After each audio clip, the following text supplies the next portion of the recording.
Hola, ¿qué pasa, campeones? Back on YouTube. D-Spot it is with the Levante versus Football Club Barcelona 5-4 thriller breakdown of the match.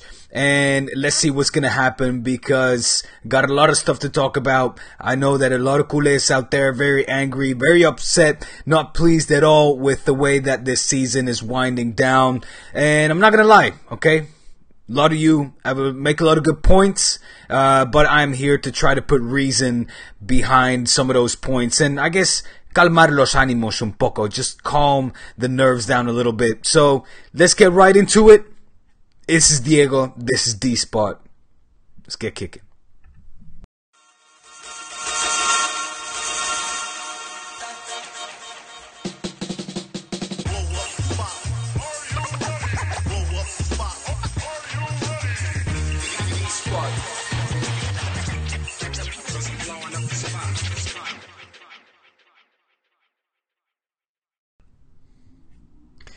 And first of all, I mean, look, let me just say this. Subscribe to this channel if you haven't already. Alright, guys? If you're a Barça fan, if you're a Spanish football fan, a Liga fan for that matter, and like to talk about all things Barça, then you come to the right channel. Click on that little subscribe button because this is the channel where I take the time out of my busy schedule to talk to you guys about my favorite football club, que se llama Football Club Barcelona, which is Football Club Barcelona. So make sure you subscribe. I also do a lot of reportings for SB Nation's Barça Blaugranes, so you might know me from there. But today, I needed to come back on my YouTube channel that I don't get a lot of time for anymore to really dedicate as much time as I want to it. But in any case, guys, those who are used to being on this channel, do as per usual, drop in your comments in the comment section below. I'm trying to, you probably see me wiggling around a little bit more than usual. I'm trying to get to your questions, get to your comments so I can see, have the live interaction, because that's what I like to do.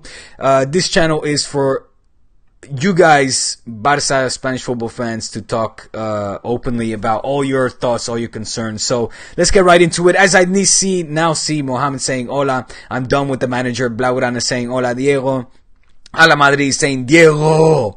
Mohamed saying, we wanted Mina to play. Valverde was right not to give him as much chances. He's too slow. Johnny Carlos saying, honestly, D, our midfield needs world-class players. Thiago Eriksson, I believe that should be our priority. C. Priority since Coutinho is proving to be a great forward. What's going on, guys? Thanks for dropping in your comments. Keep doing so. I'm gonna get to them. For me, look, I'm disappointed. Let me, without any further ado, big surprise. I'm disappointed. Yes, I was excited to see Barça celebrate a Liga Invicto. It would have been something historic. Of course, I'm not taking anything away from what this team has already achieved, which is this doblete, which on its own right is historic as well. It's the 8th one in our club. This Liga was wonderful. It was great. It was marvelous. The fact that we won it under the conditions that we did so, but the adjective of historic, we unfortunately cannot put any more behind this Liga. It's not an historic Liga. It would have been if it would have been Invictus, if it would have been unbeaten, but that adjective is one we can't use anymore. It wasn't meant to be. It wasn't meant to be. And the number one reason for me why it wasn't meant to be was, look, I'm gonna get this off my chest because otherwise we're not even going to address it. I haven't really seen the media address it that much, but the excellent work done by Paco Lopez and his boys and the Levante squad has to be absolutely praised, guys. It has to be praised. I know that we don't want to look at it. We want to look at other directions. We want to look, of course, starting with Valverde. I know a lot of you guys always get on my ass about defending Valverde, and I will do so again in this clip, because for me, it wasn't his fault. So, but I know a lot of you guys want to point at Valverde, want to point at the weaklings of the team, but I want to first tip my hat off and say congratulations to Paco Lopez, Levante, it's ever since he came in, what was it, a couple of months ago, he's simply turned this team around, flipped it upside down, a team that was in disarray, in trouble, up for relegation. Let's not forget this Levante side was fighting to survive into La Primera División, and managed to do so in absolutely amazing fashion. I mean,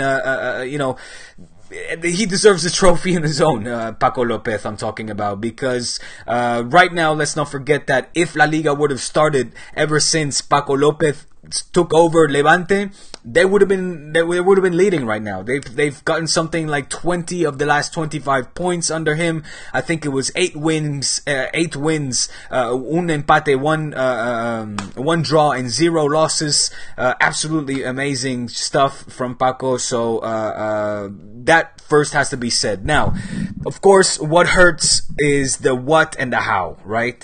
When you write a story, when you write a news article, you have the 5 W's that you need to answer, so to say, and the what and the how are really what hurts. And that I concur. Okay, I have no problem admitting that this team hugely disappointed on the night. Now I'm just gonna pop up a couple of highlights, not too long, but just a little bit, so we can break down a little bit what happened. Oh, Paulinho. But of course, the what and the how is, that is the hurtful point here. The fact that this Barça team lost the occasion to win La Liga in unbeaten style, which has never been done, as I keep repeating. That it hurts to have lost that opportunity in la penúltima jornada, in the second to last match of the season against the Levante side. That, of course, I mean, despite the fact that Paco Lopez has done a fantastic job, we also have to admit and say that this Barça side should have and could have, of course, prevented what happened yesterday. Now, and also the fact of the how. So that was the what. Now the how. The losing, being down 5-1, is inexplicable. I mean, I know I saw a lot of people talk about Roma. This felt like Roma all over again, and I concur. Yes, it did feel like Roma in that sense, and it's something that really, makes you, it worries you, it worries me, Ocules, and it boggles the mind, because you're looking at the team sheet and you're wondering, just how is it possible for this team with so much quality to go out in such a fashion, in such a dramatic fashion, against a team, like I said, who was fighting to survive in La Liga, in La Primera División. And now I know I read a lot of the review, the crónicas, the match reviews, the match reports, and of course what has been taking place on social media. With one little eye, I keep looking at what is said over there, and I see a lot of people criticize, first of all, Valverde. Okay, apparently, again, the usual, his favorite target is Valverde, even though he came out with a starstruck lineup from top to the mid. I think you cannot argue, if Messi is not playing, anybody there, will be titular on any other team, in my opinion. Now, in the defense, a lot of changes. Yes, what was it? I think it was 3, let's say, of the 5, including Ter Stegen. So you have the last 4 guys, or the last 5 guys there. 3 of the 5 were not usual starters, and I'm talking, of course, about Semedo. I'm talking, of course, about Vermaelen, and of course, the man of the hour, or really the guy that is receiving all or most of the criticisms, Yerry Mina. Yerry Mina, let's not forget, who has only started 3 matches since his arrival. He arrived mid-season, didn't do a preseason. He arrived in mid-season. You guys will remember in late January it was. Valverde hasn't really trusted him. Rightfully or wrongfully so, he hasn't trusted him. He, of course, Valverde was begging the Junta Directiva, the board of directors, to bring in Iñigo Martinez. They didn't do so. They said, no, let's go with another option, a cheaper option, or another option in the case of Yerry Mina. And Valverde said, okay, you bring me Yerry Mina, I'm not going to play. Okay, I'm not going to play him. He doesn't understand the system. He doesn't know the system. He doesn't really understand what I'm asking for him. And understandably so, because he's only coming halfway through the season. He's never played a game in his life in Europe. He has no idea really, how this game in Europe is played, let alone how I want to play this game at this moment of the season. Now, excuse me. I say all that because I find, pinpointing Yerry Mina for this loss, I find it's a weak excuse. Okay, Yerry Mina, I remember a couple of matches ago, he played a decent match, a phenomenal match, for his standard at least, and especially for somebody who came in midway through the season and didn't do any preseason, is trying to figure out what is being asked from him, and everybody was praising him. So now we go from praising him to shitting on him because that's what we do. We look for somebody, an easy target to blame. And on the night, I'm not saying that Yerry Mina played the stars of the heavens, far from it, but is it the main culpable, the main culprit here? I don't think so. Okay, I don't think so.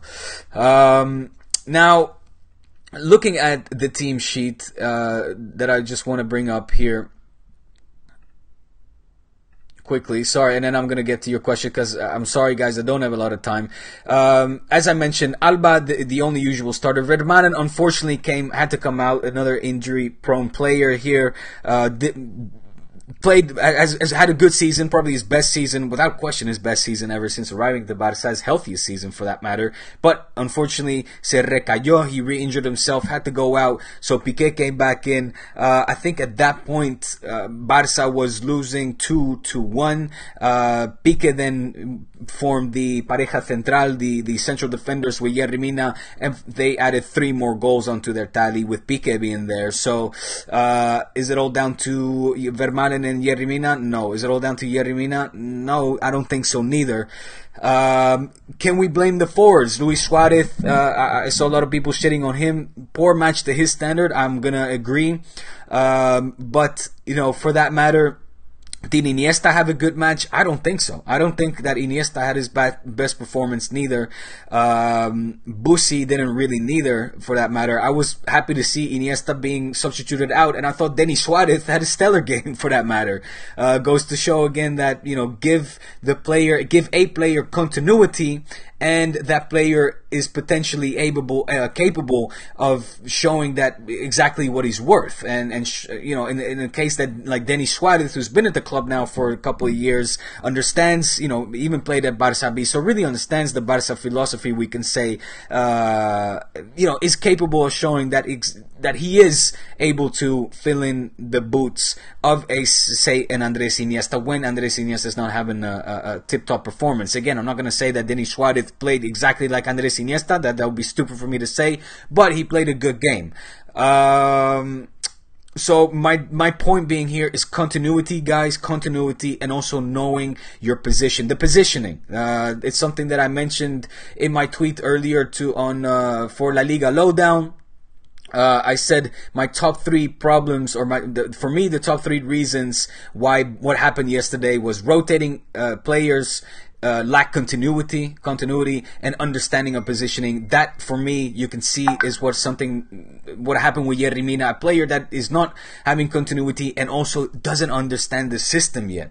My second reason was no Team Messi. I think when you have Messi out, you're gonna notice it. The best player in the world, best player ever, the GOT, as he's also known as. You're gonna miss him, despite the fact that Coutinho obviously had a fantastic, brilliant performance with this, what should have been a hat-trick. Unfortunately, he doesn't get the hat-trick to his name.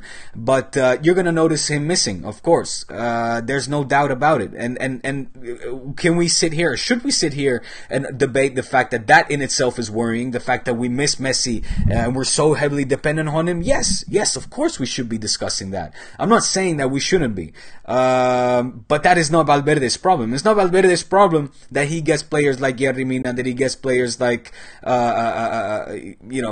even Dembele for that matter, or Coutinho, or if Griezmann comes, and I've mentioned this in my past shows, it's unfortunate that Valverde is not the decision maker for the players that are come in or out, for that matter, that's still in the hands of Robert Fernandez in this case. Then finally, my third reason, fantastic work done by Paco Lopez. Absolutely without shadow of a doubt, we need to give credit to the man. I mentioned that, of course, before as well. Now, that's pretty much it, guys. I know, like I said, Yerry Mina here is the scapegoat. The Sport coming out now with the our news article saying the 5 keys to the the failure of Yerry Mina, the debacle of Yerry Mina. Here in Sport, I had a news article up. The second fiasco, bueno, se ha ido. It was another news article, basically targeting again the kind of the vulnerable players. They easily picked out players. Coño, no sé dónde está. Bueno, fuck it. I'll look it up later. Just saw that in Italy they do know how to celebrate the doblete of Juve. Here Paco López, campeón de la Liga. Here it says Levante es el mejor equipo de los últimos 10 partidos, justo cuando él llegó al banquillo. So the best team since he arrived to Levante in the last 10 matches. So I mean, give credit where it is due. We gotta give credit where it is due. And bueno, eso is pretty much it. Here you see, guys, I have to kind of I have to do this like this, because I have to look at your questions like this, because otherwise, yeah, the usual comment section, the comments are not coming in. But like I said, I have to make this a little bit short because I gotta go pick up my boy. But let me breeze through your questions as quickly as possible, your comments. Irtiza saying Barça have no tactics, Messi is their only tactic. Mina can dance very good. He's saying at least Messi could have. Messi could have been subbed. We need a great defender as soon as possible. Mina's too slow. Johnny Carlos saying we are Football Club Barcelona, Messi FC. Shouldn't we get? Shouldn't we be the spine of the team? How can it? Yeah. Okay. Yeah. I mean, look, I get the gist of what you guys are saying, but. Look, yes, it comes down to where's this team going and what is currently happening with Barça. Those are the questions that we need to ask ourselves, and less focus on finger pointing to Valverde or to players like Yerry Mina, who have just arrived at the club and obviously cannot. Yerry Mina no es un crack. Okay, he's not a Coutinho for that matter. Coutinho has come and has had in my opinion, above average performance since arriving at the club. He's the 3rd top goal scorer now, taking over Paulinho. There's been moments that I would have liked to see more from Coutinho, but in overall, since his arrival in January, take into account again that he didn't have to do preseason and all that stuff, he certainly had an impactful arrival at the club, and the same cannot be said for Yerry Mina. Porque Yerry Mina, because his level is not the same as Coutinho's. Is that clear? That begs the question, and I concur with a lot of what you guys are saying, is that can we not get players like Yerry Mina from La Masia? I agree. Where are these guys from La Masia? So really the questions and the fingers need to be pointed at the top, guys. It needs to be pointed at the top, and what we should be worried about is where is the future heading of this club once Messi leaves, because yes, we are certainly hugely, heavily dependent on Yerry Mina, coño.